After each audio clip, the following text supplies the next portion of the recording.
Hello বন্ধুরা, আমার চ্যানেলে নতুন একটা ব্লগে তোমাদের সকলকে স্বাগত জানাই। তো বেসিক্যালি আজকের ব্লগ হচ্ছে আগের বছরের সরস্বতী ঠাকুর বিসর্জন নিয়ে। তো আমাদের এটাই রুল যে আগের বছরের সরস্বতী ঠাকুরটা এই বছরে বিসর্জন হবে।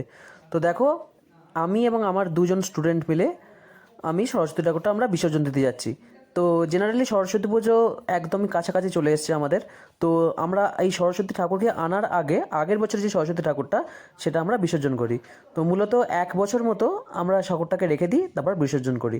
তো বিসর্জনটা মূলত আমাদের বাড়ির যে অর্থাৎ ফ্ল্যাটের সামনে যে পুকুর, সেই পুকুরেতেই আমরা বিসর্জন করি, কারণ প্রতিষ্ঠা করা পুকুর। তো দেখো বিসর্জন করছি। তো আস্তে আস্তে সেই সমস্ত মুহূর্তেই তোমাদের সাথে শেয়ার করছি। তো ঘাটটা খুব গভীর হওয়ার কারণে আমরা খুব একটা নামতে পারিনি, তাই উপর থেকে আমরা বিসর্জনটা কিন্তু করে দিলাম। তো দেখা হচ্ছে আবার কোনো পরের ভ্লগেতে। এই সমস্ত সরস্বতী ঠাকুরের এবারের পুজো এবং পুজোতে বন্ধুদের বা সমস্ত স্টুডেন্টদের আসা, এই সমস্ত কিছু তোমাদের কাছে ভ্লগের মাধ্যমে কিন্তু শেয়ার করব। তো সেই সমস্ত কিছু ভিডিও দেখতে হলে চ্যানেলটাকে লাইক সাবস্ক্রাইব করে দিও এবং বেল নোটিফিকেশানে ক্লিক করে দিও, যাতে সমস্ত ভিডিও নোটিফিকেশান তোমাদের কাছে সকলের কাছে পৌঁছে যায়। তো দেখা হচ্ছে, চলো পরের ভিডিওতে। আজকের মতো বাই।